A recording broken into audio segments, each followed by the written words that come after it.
Estimadas y estimados, el día de hoy vamos a trabajar sobre el capítulo de la serie En Terapia, el primer capítulo de la tercera temporada correspondiente al caso de una paciente llamada Gabriela. La idea de este trabajo va a ser poder reflexionar en torno a la interacción del paciente y el terapeuta y poder analizar el caso en las dimensiones de que propone la terapia cognitivo-conductual. O sea, vamos a intentar hacer un análisis funcional de las conductas problemáticas y un análisis, una conceptualización cognitiva. Una conceptualización cognitiva específicamente de Beck. Además de eso, vamos a dar cuenta o resaltar ciertos elementos de la interacción terapéutica que nos permitan entender cómo la paciente se relaciona con su propia problemática y cómo la paciente se relaciona con el terapeuta y con los otros. ¿Ok? Entonces vamos a dar comienzo a este ejercicio de reflexión para ver qué cosas van saliendo.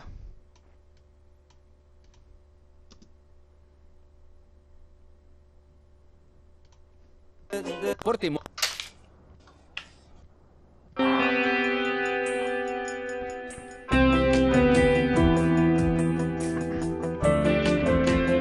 Como había mencionado, el capítulo de la primera sesión correspondiente al caso de Gabriela.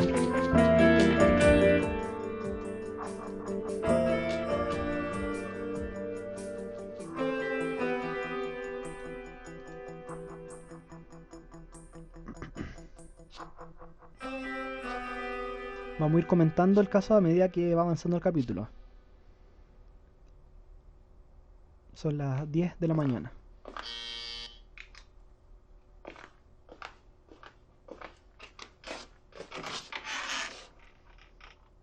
¿Son para mí? No te hubieras molestado. Perdón, te sorprendí. para nada, ¿no? No, pasa que es temprano. Uy, sí. Bueno, es una molesta costumbre. Mil disculpas. Está bien, pasa adelante.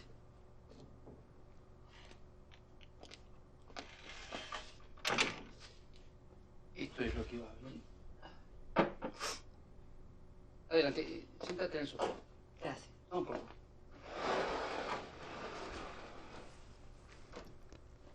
Bueno, en estos primeros segundos ya de capítulo podemos notar ciertos elementos que son muy relevantes. Vamos a ir viendo cómo esos elementos se relacionan posteriormente con el análisis del caso, o si son relevantes en el contexto de la intervención.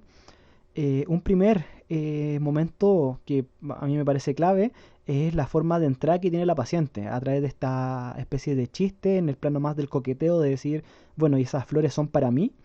Eso da cuenta de una forma de relacionarse la paciente, porque entiendo yo que no conoce al terapeuta, pero se presenta de esa forma, ¿no? Es donde el elemento del coqueteo o del atractivo pareciera estar súper presente. Otro elemento fundamental considero que es la apariencia física, la forma de estar vestida de la paciente. Recordemos que son las 10 de la mañana, según el capítulo, y la paciente está vestida de una forma, encuentro yo, súper formal, ¿no? Yo diría que de una forma bien elegante. La cartera combina con el outfit que tiene la paciente, tiene una falda ajustada de cuero, completamente de negro, y un abrigo bien bonito. Eh, yo creo que todos estos elementos tienen que ver con la forma en que la paciente se termina mostrando al mundo. Y eso nos habla también de la forma en que la paciente se termina viendo a ella misma. Son dos elementos que son relevantes a la hora de interactuar por primera vez con cualquier paciente. Continuamos viendo el caso.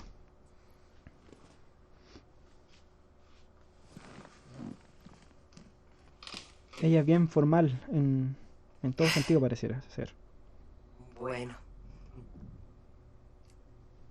¿te resultó conocida?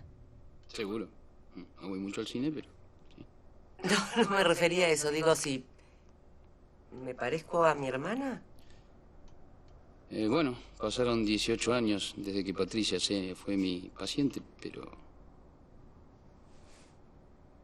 Pero sí, noto el parecido, sí. Bueno, Pato se parece más a papá, yo a mamá. Eso es lo que dice la gente. Oh, No sabía si... ok, acá hay otro elemento muy relevante que habla de la identificación que tiene la paciente con los padres. Dice, bueno, Pato, que es la hermana, Patricia, se parece más a papá y yo más a mamá. Habrá que ver qué característica tiene la madre de esta paciente para ver o para entender cuál es la identificación que sostiene con la madre. Si vas a aceptar recibirme porque no conozco las reglas. Pasó mucho tiempo. 18 años. ¿No hay ninguna posibilidad de que Patricia vuelva a ser mi paciente? No, ese no. No va a ser el problema, no. Entonces, mientras vos te sientas cómoda. No, yo estoy bien. Además, no tendría por qué pedir permiso, ¿no? Soy la hermana mayor. Bueno, Es la hermana puede que mayor. vos no, pero en mi caso sí necesitaría pedirle su permiso. ¿Le dijiste que venías a verme? Habla maravillas de vos. ¿En serio? Ese gesto es súper particular porque si se dan cuenta, voy a retrocederlo un poquito. Permiso. ¿Le dijiste que venías a verme? Habla maravillas de vos. ¿En serio? La paciente no contesta de forma explícita. No queda claro si efectivamente le dijo o no a la hermana que venía a ver al terapeuta, pero sí da a entender o le da a entender al terapeuta que sí le dijo a la hermana, pero no le responde de forma explícita. Sí. Dice que le salvaste la vida. ¿Y es para eso que estás acá hoy? ¿Para que yo te salve la tuya? No, mi vida está bien. Bueno, imperfecta, pero va. No, me preocupa mi trabajo. ¿Usted salva eso también, doctor, o Acá ya es demasiado tarde? aparece el motivo de consulta Cuando explícito me que llamaste tiene. dijiste que tenías algunos problemas de memoria. ¿Yo te llamé? De nuevo usa el chiste, como habíamos visto al principio. No, es que bueno, no, la verdad es que cuando me subo al escenario, hace 2 años que no me subo a un escenario, voy a hacer La Noche de la Iguana, ¿la conoces? Sí, de Tennessee Williams. Sí, Calle Corrientes. Sí, vi los afiches. Bueno, Calle Corrientes, un elenco estelar, bueno, de estrellas bastante veteranas. Así es como te ves vos, como una estrella bastante veterana. Ay, no, perdón. Llegué hace 5 minutos y ya soy una parodia de mí misma. Ok, acá hay varios elementos importantes. Conocemos entonces que la profesión de la paciente es actriz, va a interpretar un papel en una obra, por lo que entiendo, conocida. Eh, Me parece interesante el movimiento verbal que usa el terapeuta cuando la paciente relata de qué va la obra, ¿no? Un elenco estelar, bueno, de estrellas bastante veteranas. Ese Así es momento. como te ves vos, como una estrella bastante veterana. Ay, no, perdón. Si se dan cuenta, la paciente pareciera ser que no se advierte de que está diciéndose veterana a ella, al decir, bueno, estrellas bastante veteranas. Lo que hace el terapeuta es reflejarle eso. Es decir, bueno, así te ves como una estrella bastante veterana y la paciente ahí genera cierta reacción de decir, bueno, en realidad, perdón, no quiero ser una parodia de mí misma. Llegué hace 5 minutos y ya soy una parodia de mí misma. ¿Cómo sería eso? No, bueno, que parezco el arquetipo de una actriz, ¿no? Bueno, basta de hablar de mí. Es actriz. Pero vos, ¿qué pensás de mí? Bueno, es una consulta, Bueno, acá se repite un poco los elementos que ya habíamos visto en relación a que pareciera ser que para la paciente es muy importante saber qué piensa el otro de ella, entender cómo la está viendo el otro. Recuerden que esta primera interacción que habíamos tenido con el terapeuta se abre de una manera súper particular a través de este chiste y ella está vestida también de una forma bastante elegante. Y ahora nos deja claro que le importa cómo el resto la vea y como uno como terapeuta también es parte de ese resto, por conclusión le va a importar a la paciente cómo uno la vea como terapeuta. Pero, y si se dan cuenta, no es cualquier tipo de vista, es una vista que tiene que ver con lo femenino, con lo estético, con lo glamoroso, en la línea muy de esta parodia, como dice ella, de actriz. Viniste acá a hablar de vos. Mm. ¿Hiciste terapia alguna vez? Sí, hice Gestalt, terapia holística. ¿Te acordás? Estuvo muy de moda en un momento. Mm. Bueno, en ese momento me partió la cabeza, sí. Ahora pienso que es un poco tonto todo eso. Mm. Y a ver, ¿qué más? Cuando fui a hacer una película a México, fui a ver a un chamán y eso fue un viaje, de verdad. Literalmente un viaje. Y bueno, eso. Y bueno, y hubo una época en la que me automediqué, otra en que tomé cocaína, otra, bueno, en fin, porros, esas cosas. ¿Y eso fue antes o después de la Gestalt? Me parece que a la vez. Por algo tiene que haber estado pasando en esa época. La verdad es que nunca pensé que iba a terminar en el diván de un psicoanalista como una neurótica del siglo XIX. ¿Te sorprende haber terminado acá? Cuando mi madre estaba enferma, muriéndose. Si se dan cuenta, ahí vuelve a usar el mismo recurso la paciente. El terapeuta le pregunta, bueno, ¿te sorprende haber terminado acá? La paciente no responde. O responde de una forma bien particular. Menciona, cuando mi madre estaba enferma, muriéndose, este tipo de respuesta que tiene la paciente. Un poco evita esta respuesta frontal o el dejarse ver, el dejar que el otro la vea, pareciera ser. Patricia vino a verte.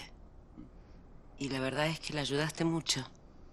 Y ella siempre me dijo que yo también tendría que haber ido a un analista. Recomendación de la hermana. ¿Y no lo hiciste? No. En ese momento estaba desbordada de trabajo, corría de un lado a otro y bueno, la verdad es que, no sé, nunca me sentí interesada por las terapias tradicionales. Siempre las sentí como áridas, frías. Un hombre sentado delante mío, escuchándome hablar, pensando en lo que estoy diciendo, estudiándome, analizándome. ¿No te gusta sentirte analizada? ¿Pero a quién le gusta? De nuevo, esta respuesta no respuesta. Bueno, acá ya creo que se empieza a tejer las cosas un poco más relevantes para el caso, en donde hay un tema con la imagen, hay un tema con el sentirse observada, el sentirse analizada, hay algo que ocultar. Pareciera ser que es el juego que presenta un poco la paciente hasta este momento. Hay algo que ocultar porque probablemente aquello que uno oculta es vergonzoso. Es un poco como lo que sigue la lógica. Y es vergonzoso e incluso podría tener algo de culpa, ¿no? Cuando uno quiere ocultar algo es porque hay algo que a uno no le gusta de uno mismo y uno cree que tiene eso. Aunque no necesariamente lo tenga, a veces uno se pasa bastante rollos con respecto a lo que es uno, pero eso muchas veces no tiene mucho asidero en la realidad concreta, o por lo menos otras personas de nuestro entorno podrían decir que en realidad no somos como estamos pensando que somos. Pero ahí queda un poco a la deriva eso, ¿no? Bueno, es el lugar común del actor, ¿no? Nos da felicidad que nos miren, pero siempre protegidos detrás de un personaje, Es lo ¿no? que estamos hablando. Siendo un personaje, siendo otro. Ahora que Eso es súper relevante. Está este rol del personaje, de la actriz, súper impregnado en su vida, pareciera ser. Pareciera ser que ella actúa hasta cuando está no actuando. Ahí hay un tema de los límites que se empiezan a romper un poco. Porque lo del trabajo empieza a tomar parte de la vida personal. Y como dice ella, es el rol del actor. Nos gusta que nos vean, pero detrás de un personaje. Y a ella le gusta efectivamente que la vean. no me pidan que sea yo misma, por favor. Hay algo que ocultar. ¿Te resulta un horror sentarte frente a mí? No, Pato tenía razón, es fácil hablar con vos. Además no tengo otra cosa para hacer. Necesito ayuda. ¿Necesitas ayuda con tus parlamentos? ¿Decís? ¿En la obra? Ujú. A ver, la noche anterior sé el texto de memoria, perfecto, palabra por palabra. Llega el día siguiente, el ensayo empieza bien y de pronto ¡pum!, desaparece todo. Es en la mitad de una frase o en el diálogo con otro personaje. Me voy. ¿Qué significa irse? Me pierdo. No sé dónde estoy, no sé a dónde voy.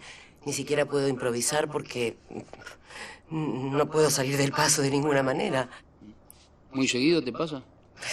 Algunos días una vez o dos y otros días más. ¿Y hay algo en el personaje que puedas ligar a estos olvidos? Ok, acá se presenta la problemática por la que viene a consultar la paciente, que es el tema del olvido de los diálogos en la obra de teatro. Lo que hace el terapeuta es intentar ver con qué variables podría estar relacionada. Acá hay un punto importante que mencionar, que la serie de alguna forma está basada en el psicoanálisis, como mencionan también dentro de los mismos personajes, eh, pero nos sirve perfectamente para poder analizarlo bajo la óptica del modelo cognitivo-conductual. Lo que básicamente está haciendo el terapeuta es intentar ver las relaciones que existen con este tema del olvido. Recuerden que para el psicoanálisis el tema del olvido va a ser una reacción, un síntoma final de la persona para protegerse de algo, ¿no? Entonces el terapeuta podría mantener esa hipótesis. Nosotros, desde lo cognitivo-conductual, vamos a entender que el olvido podría estar relacionado efectivamente con muchas cosas, pero este olvido particular de los parlamentos, uno podría interpretarlo como una especie de respuesta de congelamiento, el freezing, como se llama. Es parecido a esto que mencionan muchas veces los estudiantes en contexto de prueba o de evaluación, que se quedaron en blanco. Pareciera ser que Gabriela también se queda en blanco. En términos prácticos, el olvido en general se relaciona con niveles altos de ansiedad. Cuando la ansiedad supera cierto umbral, genera en el organismo una respuesta de parálisis, ¿no? Y también puede ser parálisis de los elementos cognitivos que serían parte del olvido mental. Hay ciertas relaciones que establecer ahí.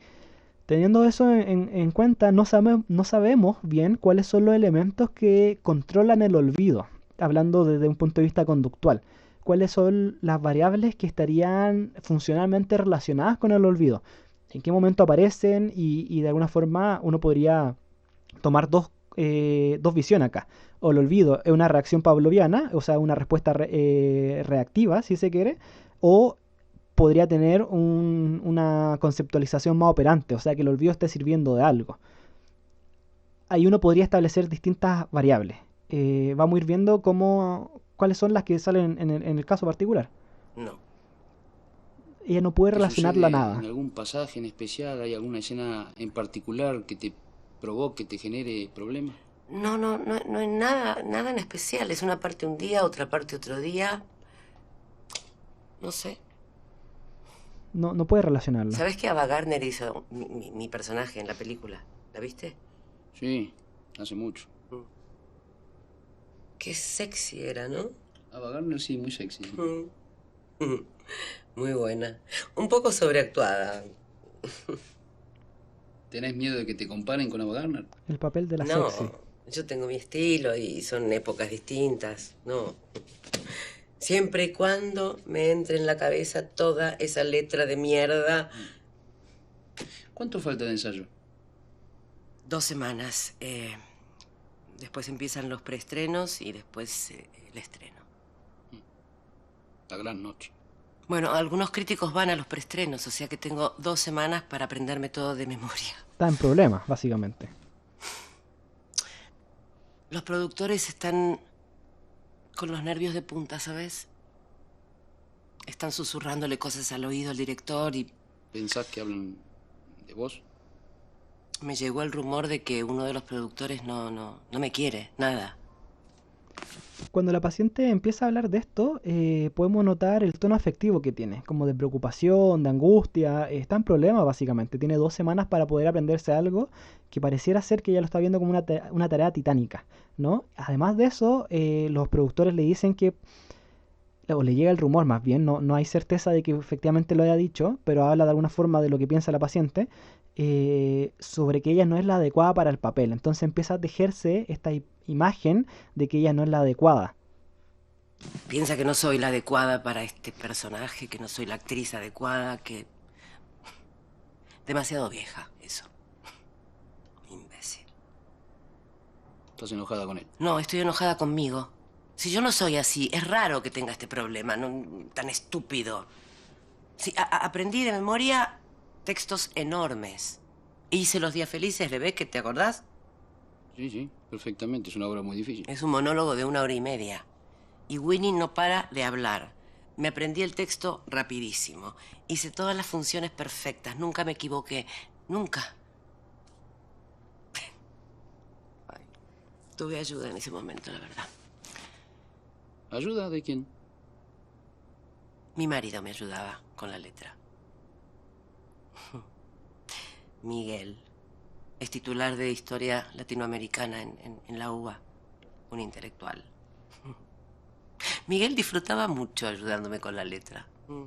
Yo me paseaba por el cuarto diciendo mi texto y él me daba las réplicas acostado. En la cama, así con los anteojos bajitos, haciendo voces ridículas. Ay, qué tonto. Después se convirtió en un verdadero imbécil. Ya no te ayuda. Nos divorciamos hace 2 años. Pero no dice que él es marido, creo que dijo que era el marido. Lo pesqué engañándome con una alumna. Ah, Bueno, duraron poco, en realidad. Ella lo dejó, a los 6 meses. Igual, fue suficiente para que nos separáramos. ¿Cuánto tiempo estuvieron casados? 17 años. Ajá. Pero bueno, harto tiempo. que se muera. ¿Tuvieron hijos? Francisca. Acaba de cumplir 16. ¿Y ella cómo tomó el divorcio? Yo creía que bien, pero hace poco traté de cambiar el arreglo que tenemos sobre la tenencia de Franny con Miguel. Bueno, hasta ahora siempre nos dividíamos las semanas y alternábamos los fines de semana. Y yo propuse que estuviera conmigo durante los ensayos, porque yo volvía todas las noches a casa, y que después en los preestrenos se quedara con su papá y recién volver después del estreno conmigo a lo de siempre. Y no estuve de acuerdo con eso. Miguel dijo que se sintió manipulada. Y yo le dije a Miguel, ¿por qué no dejas que hable Franny por ella misma? Bueno, la cuestión es que se quedó con su padre y que no contesta mis llamados telefónicos. Eso te angustia. Hay un reflejo. por Vos parte tenés del hijos terapeuta. adolescentes. Y si se dan cuenta, el reflejo del terapeuta, el reflejo emocional que le hace a la paciente, y eso te angustia, no es respondido por la paciente. Le dice, bueno, ¿y tú tienes hijos adolescentes? Patricia me dijo que cuando se atendía con vos tenías hijos chiquitos, así que deben ser adolescentes.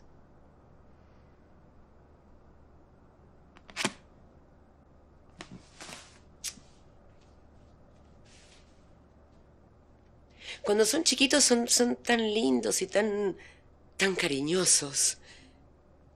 Y después se ponen imposibles.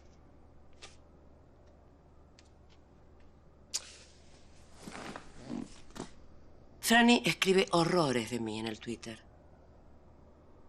O no me contesta los llamados, descuelga su teléfono cuando yo la llamo. Yo le regalé mi antiguo teléfono y ella lo usa en mi contra. ¿Y qué escribe sobre vos? Mi madre, la diva, aceptó un nuevo trabajo y se olvidó de sus responsabilidades, qué sé yo. Ok, eso es bastante relevante porque el trabajo pareciera ser que está en una posición bastante central en la vida de la paciente. Por el trabajo pareciera ser que la hija se termina enojando con ella, la considera una diva, una imagen que también la paciente se ha encargado de construir, pero le está afectando la relación con la hija, que me imagino yo que es bastante importante para ella. Y por el trabajo también pareciera ser que hay otros problemas relacionados con el tema de la edad. Me da la impresión de que en esta paciente el trabajo representa una característica central de la identidad que tiene la paciente. Desde la terapia de tercera generación de aceptación y compromiso, se entiende que uno puede identificarse con distintas cosas y los tipos de yo que se forman van a ser distintos. La terapia de aceptación y compromiso va a decir que existe un tipo de identificación que tiene que ver con el yo basado en el rol. Basado en el rol que tenemos. O sea, yo soy lo que hago, de alguna forma. Yo soy como me ven los demás como en relación a lo que hago. Eh, Pareciera ser que acá hay algo de eso, ¿no? La identificación o el yo de rol en esta paciente es muy potente, muy inflexible. La dimensión de la actriz se come todas las otras dimensiones. El trabajo pareciera ser ahí que está comiéndose todas las otras dimensiones. Si recuerdan, cuando menciona que la mamá estaba enferma, Patricia en ese momento, la hermana, estaba en terapia con el terapeuta que estamos viendo acá, Guillermo creo que se llama, y ella no estaba en terapia. Cuando la mamá estaba enferma, ella lo que estaba haciendo era trabajando. Dice, bueno, yo tenía muchas cosas encima. El trabajo ha sido algo fundamental. Y si uno lo lleva un poquito más allá, la paciente consulta porque hay algo que está fallando en el trabajo, hay algo que no se está sosteniendo en el trabajo, que tiene que ver con el tema de la edad, tiene que ver con el tema del olvido, tiene que ver con el tema de las preocupaciones. Entonces, de alguna forma se empieza a construir una tragedia en donde lo trágico sería que aquello que sostiene la vida, que sería el trabajo, está empezando a tambalear, ¿no? Parece que esta actriz, que era una diva en sus momentos de gloria, ya no lo es tanto. Y si no es el trabajo, ¿qué le termina quedando? ¿O no? Esa es como un poco la sensación que me termina dando a mí. Cuando hay cosas en la vida que empiezan a tambalear, se puede presentar una reacción de ansiedad, de angustia, como una forma de preparación frente al peligro. Hay un peligro inminente, que pareciera ser que un poco la línea de esta paciente, o podría también decantar en sentimientos de baja de ánimo, estados depresivos, tristeza, eso quizá un poquito más adelante. Esto desde el punto de vista conductual, uno podría analizarlo en términos operantes, como que la paciente está empezando a dejar de recibir ciertos reforzadores que antes mantenían ciertas conductas. Cuando ciertos reforzadores dejan de ser entregados, producto de muchas circunstancias en la vida, pueden generarse cuadros depresivos. ¿Ok? También cuando una persona está sometida de alguna forma a un proceso de extinción, como pareciera ser que uno podría entenderlo bajo esa óptica con la paciente, también se pueden desarrollar cierta sintomatología angustiosa, ansiosa, porque lo que está haciendo la paciente es intentar retomar aquellos reforzadores que le sirvieron en el pasado.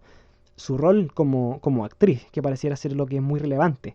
A pesar de eso, pareciera ser que hay algo que acá no le termina de cerrar a la paciente. Siento que está confundida con respecto a cuál es su rol dentro de la dinámica de su vida. ¿Es actriz o es mamá? Pareciera ser que hay cosas que están siendo incompatibles. Y frente a eso, una persona tiene que verse la obligación de elegir. O no elegir también, pero eso habría que soportar las consecuencias que eso involucra. ¿Sentís que abandonaste tus responsabilidades, que privilegiaste tu carrera a tu maternidad? Para nada.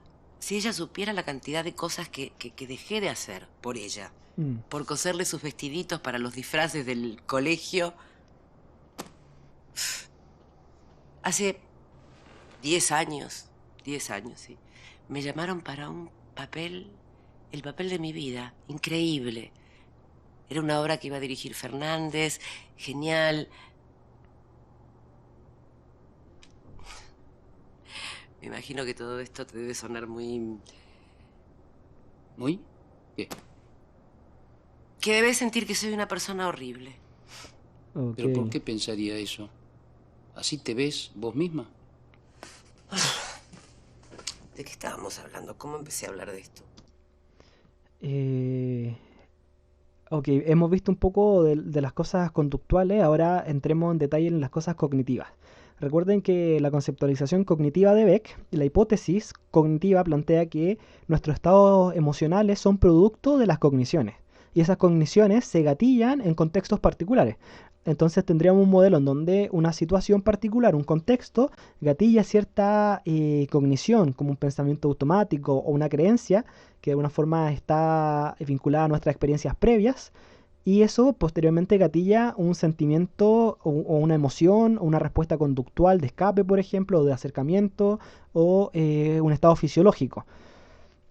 Es el esquema general. Acá lo que se presenta es que la paciente pareciera ser que se ve a ella misma como alguien, no recuerdo la palabra que usa, pero pareciera ser que como alguien horrible, vinculado a este tema de la maternidad, de su rol como madre. Eh, si yo pudiera hipotetizar un poco cuáles serían los pensamientos automáticos que presenta esta paciente, uno podría ver, ok, hay un momento en donde la paciente se sienta angustiada dentro de la sesión, que es el momento en donde empieza a hablar de las cosas que dicen a su espalda, las cosas que le susurran al oído a los directores, a los productores, que tiene que ver con que ella es muy vieja para el papel, etcétera. Pareciera ser que en cierta situación la paciente podría tener este pensamiento automático de soy muy vieja, no lo estoy logrando, no estoy rindiendo, no estoy viendo como me quieren, como quiero que me vean. Esos pensamientos automáticos podrían aparecer y podrían terminar en cierto ánimo depresivo, cierto ánimo ansioso. Eh, en relación a las creencias intermedias, por ejemplo, si se acuerdan, las creencias intermedias, Beck las divide en tres, que son las asunciones, las presunciones y las reglas. Hay ciertos fenómenos que, o sea, hay ciertas imágenes que uno podría entender acá, que la paciente tiene la creencia de que si ella es atractiva, y ese atractivo tiene una particularidad que tiene que ver con lo estético, tiene que ver con lo coqueto, con lo femenino, si ella es atractiva, el resto la va a ver, ¿ok? Pareciera ser que está esa creencia implícita. Uno podría detectar esa creencia por la forma de actuar que tiene la paciente. Si nos vamos a tercera generación, uno podría intentar ver qué reglas verbales sigue la paciente. Recuerden que Skinner hace la distinción entre conducta modelada por contingencia y conducta gobernada por regla, en donde la gobernada por contingencia tiene que ver con la modificación de la conducta o el control más bien de la conducta por contingencias directas, o sea, por la relación directa que tenemos con el mundo, y la conducta gobernada por reglas tendría que ver con la forma en que los humanos aprendemos a través del lenguaje, que existen ciertas formas de proceder que nos dan ciertas consecuencias. Entonces, una regla para Skinner sería un elemento lingüístico, si se quiere, un elemento verbal, en donde se especifica la situación, se especifica la conducta que se tiene que realizar y los resultados obtenidos. Es una especificación de la contingencia, de reforzamiento, por ejemplo.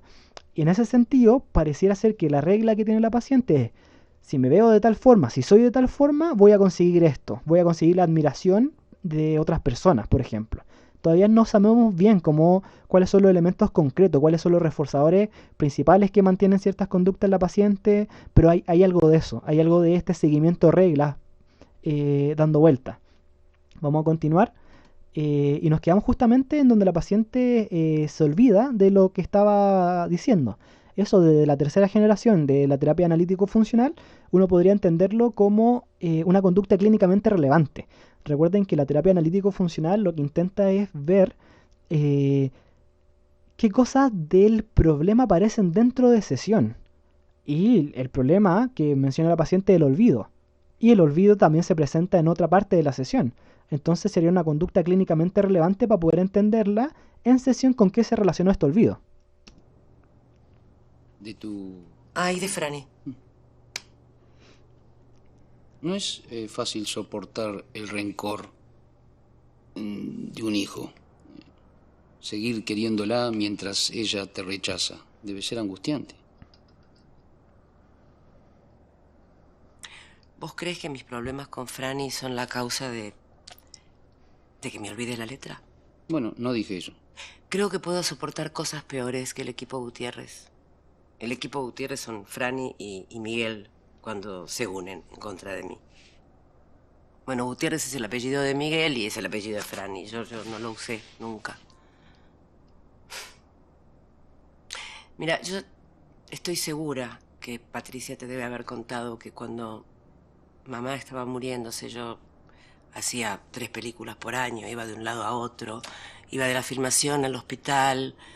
Del hospital al maquillaje, tenía que estar a las 6 de la mañana. No falté nunca. Nunca. Ni un solo día. Debe haber sido una distracción útil el trabajo. Es que me mantenía cuerda, pero ahora me estoy volviendo loca.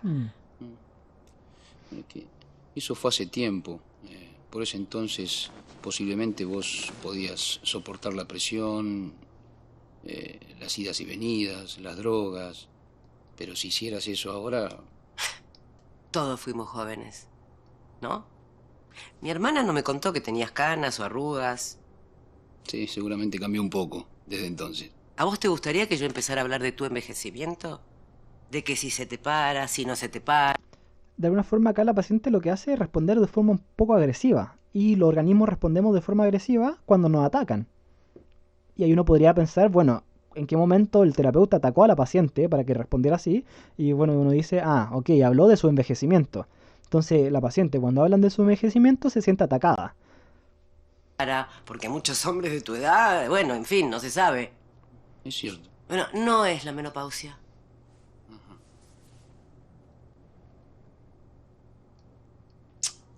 Ay. Te hice enojar. Ese productor del que hablaste recién, que decía que vos sos demasiado vieja para el personaje, también te hizo enojar. ¿Sentís que ese es un tema sensible para vos? A ver, ¿no le pasa a todo el mundo? Es posible. Vos te acostás con una chica de 25 años, seguro, que va del gimnasio a tu cama, ¿o no? Mi hermana me dijo que cuando te visitaba, vio a tu esposa una vez. No usas anillo, ¿no? Parece que hablan mucho sobre mí, Patricia y vos. Bastante. ¿Te pone nervioso? No te preocupes, ¿eh? Ella dice que sos el hombre más maravilloso que conoció en su vida hasta que conoció a su marido. ¿Sabías que se casó? No. De alguna forma ahí lo que hace la paciente, siento un poco, es intentar desnivelar la relación que tiene con el terapeuta, diciéndole, bueno, te pone nervioso lo que estoy hablando, un poco en la medida en que se sintió agredida o menospreciada por el tema de la edad. Iván. Se conocieron trabajando en la misma empresa. Era muy gracioso porque uno de los dos empezaba una frase y el otro la terminaba. Eran tal para cual. Me gustaba verla tan feliz, tan... Pero él se murió. No sabía. Una cardiopatía. Ella sabía que estaba enfermo, pero igual decidió casarse. Qué trágico. Así es, Patricia, ¿no? Su amor es incondicional.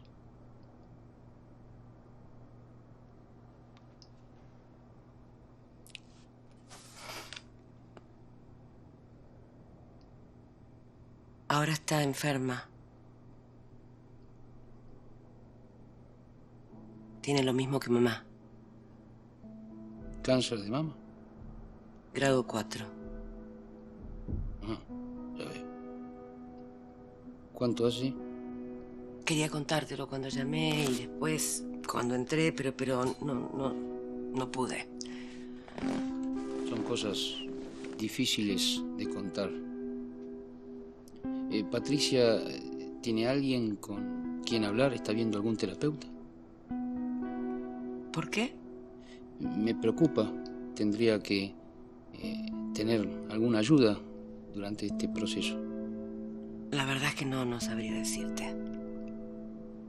La muerte está rondando la familia. ¿Qué significa eso? Eso, que es una enfermedad familiar. Si tu madre murió de cáncer, ten cuidado. Hay 5 probabilidades más de que lo tengas vos también.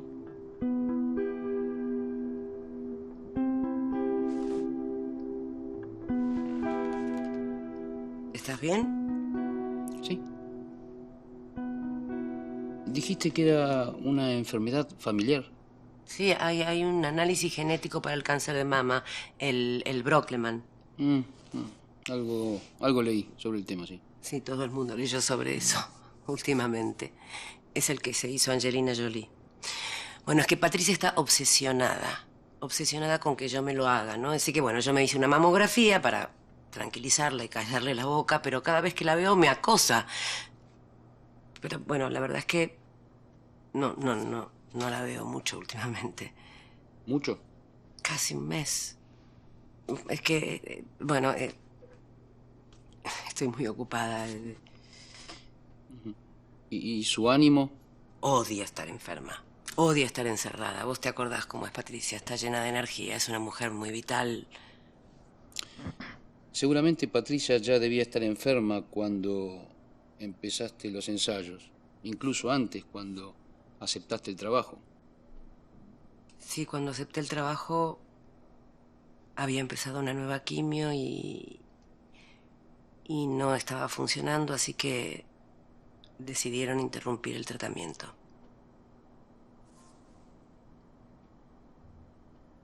¿Vos también pensás que no tendría que haber aceptado la obra? Bueno, ahí, Creo que valdría la... ahí se deja ver un poco el pensamiento automático que tiene esta paciente. No debería haber aceptado la obra. Y eso se encadena con creencias que tiene la paciente sobre sí misma, sobre el trabajo, sobre sus responsabilidades, pero se lo delega al terapeuta. Bueno, tú también crees, y quién además cree que no debería haber aceptado la obra es la paciente. O sea, no está diciendo que ella siente que no debería haber aceptado la obra. pena analizar las causas por las cuales aceptaste. Es que necesito trabajar. Quiero trabajar. Hace años que no me subo a un escenario. Hace años que no tengo un trabajo decente. Así que apareció este y lo acepté. A ver, ¿esto me convierte en una egoísta, en una desalmada? Bueno, acabás de pasar por un divorcio difícil, tu hija no te habla, tu hermana está enferma, la posibilidad de tener que pasar por un examen genético te angustia, que te pone ansiosa. No me pone ansiosa a mí, la pone ansiosa a mi hermana Patricia. Ahí es bien interesante lo que hace el terapeuta porque lo que hace es condensar todas las problemáticas que está pasando la paciente, que no necesariamente ella se da cuenta de eso. A veces uno vive tantas problemáticas que no se da cuenta de cuáles son todas las que está viviendo y cómo eso puede influir en nuestro ánimo, cómo eso puede influir en nuestra motivación, en nuestros pensamientos. Y básicamente, claro, o sea, la paciente está pasando por momentos extremadamente difíciles, si se quiere. Por un lado, tiene la relación media fragmentada con la hija, una hija adolescente que no le habla y que la considera una diva, atacando justamente aquello de lo que ella probablemente se siente orgullosa, probablemente, que es el tema de ser diva, de ser actriz. La hermana está con cáncer, el mismo cáncer que sufrió la madre. Hay cosas del pasado que se están repitiendo ahora. Está el tema del trabajo, el tema de los olvidos, de cómo el trabajo también pareciera estar desmoronándose. Está el tema de que la enfermedad es genética, es familiar, o sea, quizá ella también podría llegar a tener cáncer de mamas. O sea, ahí hay un elemento simbólico muy, muy relevante en relación al cuerpo. El tema de los femeninos se está poniendo en jaque también. Está el tema de la edad. Son muchas cosas que termina viviendo la paciente y que te está terminando, o sea, está enfrentando en este periodo de su vida. ¿Podría pensarse que el trabajo te ofrece como una especie de escape? ¿Escape? La obra es un problema, no es una solución. ¿Pero por qué es el problema? Porque la estoy haciendo mal, estoy haciendo las cosas mal. ¿Es posible que una parte tuya quiera fallar? Muchas veces uno... Ahí lo que hace el terapeuta es plantear una hipótesis, que es una hipótesis más en la línea de los psicoanalíticos, si se quiere, que es este tema del, si no me equivoco, del acto fallido.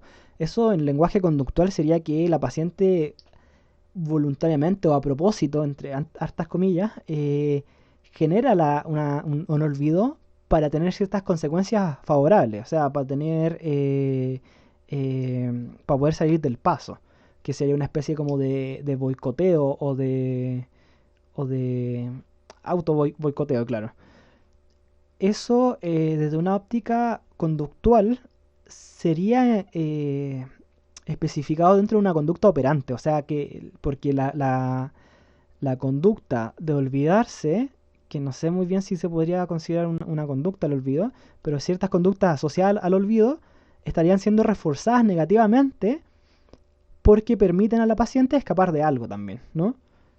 Habría un tema de evitación. Es una hipótesis que mantiene el terapeuta, pero uno también podría entender que el olvido podría estar relacionado más con factores pavlovianos. No se boicotea, y a veces por razones que uno cree dignas. No es mi caso. Recién cuando hablabas de Franny y de cómo ella estaba enojada con tu trabajo, con vos, te paraste, caminaste un par de pasos, después te volviste a sentar. Cuando hablabas de cómo Miguel te ayudaba con la letra, ¿vos te acordás lo que pasó después? No. Bueno, te olvidaste de lo que estabas hablando. Sí, pero no me importó. No es lo mismo que me pasa en los ensayos. Pero pasó algo parecido. ¿Qué? El olvido vino cuando vos estabas hablando de lo egoísta, entre comillas, que eras. ¿Es posible que algo similar te pase mientras estás ensayando? ¿Que te sientas culpable de no haber dicho que no? ¿De haber aceptado este trabajo? Ay, Dios mío, ¿siempre te ponías tan pesado cuando la tratabas a Patricia? Bueno, quizá me fui poniendo pesado con el tiempo. O tal vez ella era una paciente más agradable. Porque yo no lo soy. ¿Era una paciente más agradable? ¿Y qué pasaría si pensara que ella era una paciente más agradable? Es interesante que me hayas elegido a mí, el terapeuta de tu hermana. Te dije, venías muy bien recomendado. Sí, pero también podrías haber pedido recomendación a otras personas. ¿Lo hiciste? No, la verdad que no. ¿Hay alguna razón especial para que hayas decidido venir a verme a mí? ¿Puede ser que esperes conocer algo más de Patricia, de tu relación con ella, antes de que... ¿Antes de qué? Decilo. Eso podría haber generado un impasse terapéutico en términos de la relación. ¿Siempre presionas tanto en la primera sesión? Seguramente hay muchas cosas para digerir. Demasiadas cosas, sí. Ay, me duele el estómago. La angustia. Es verdad. Patricia se está por morir.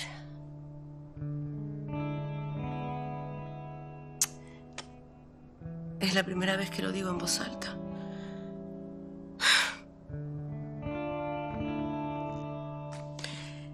Bueno, supongo que ya es la hora, ¿no? Ella cortó la sesión. El ensayo va a ser nada comparado con todo esto. ¿Ahora vas a trabajar? Sí. Mierda. No. Usemos esas palabras para el momento del estreno.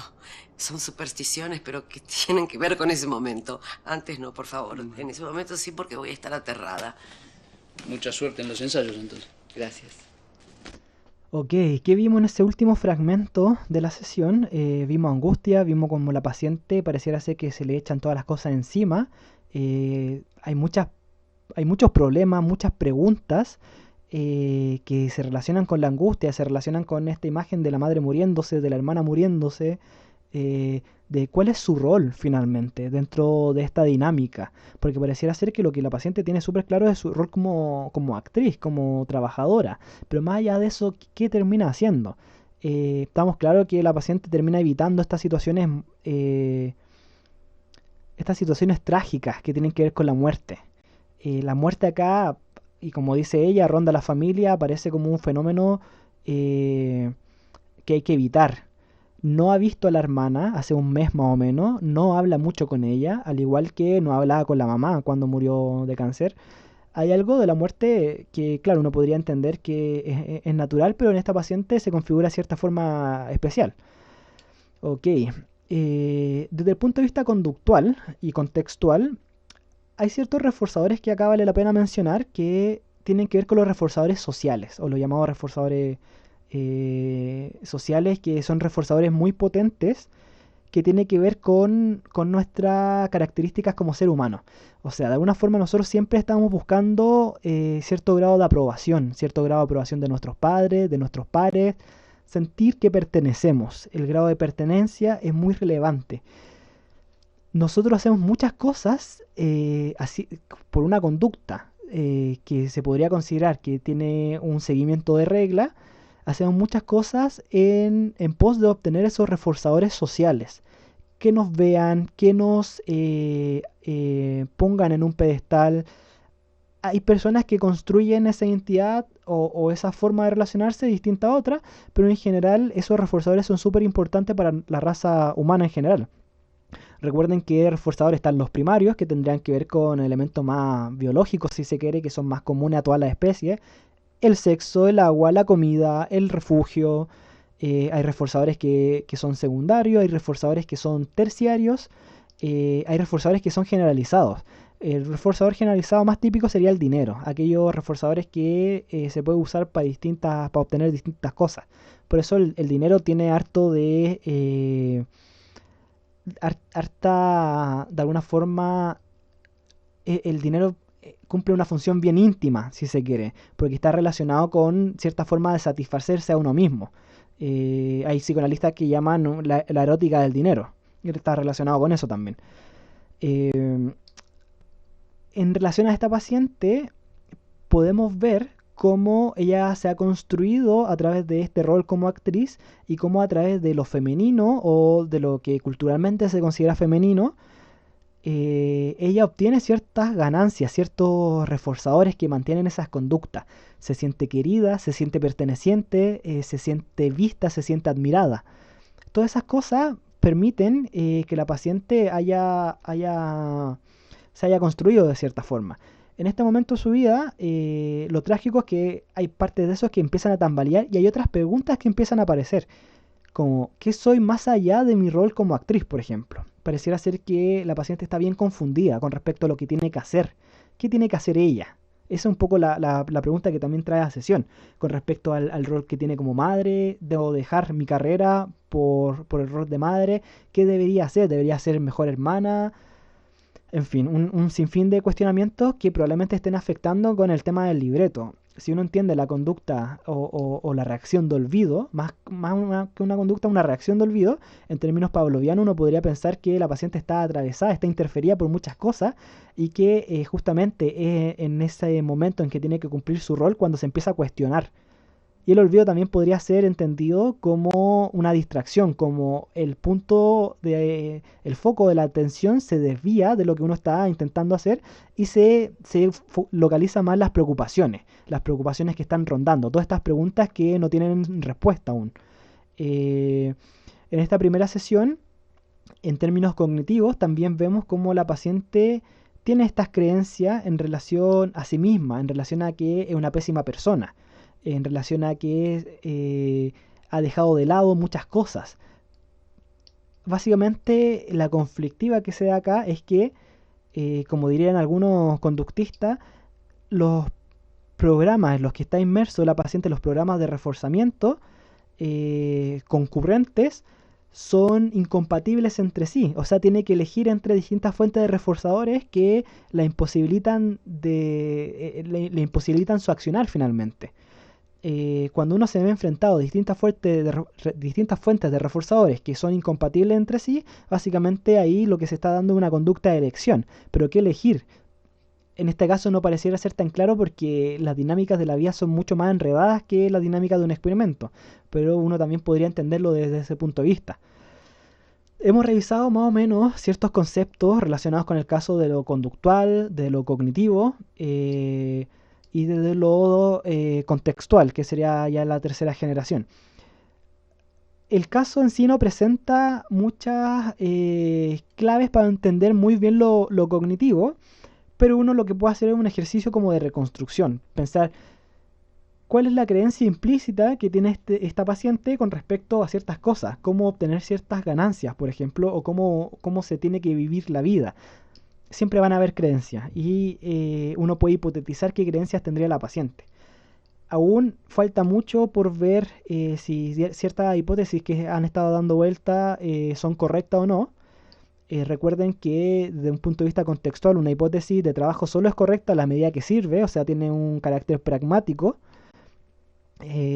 pero no sabemos todavía porque es la primera sesión, ¿ok? Pero hay hartos elementos que se dejan ver.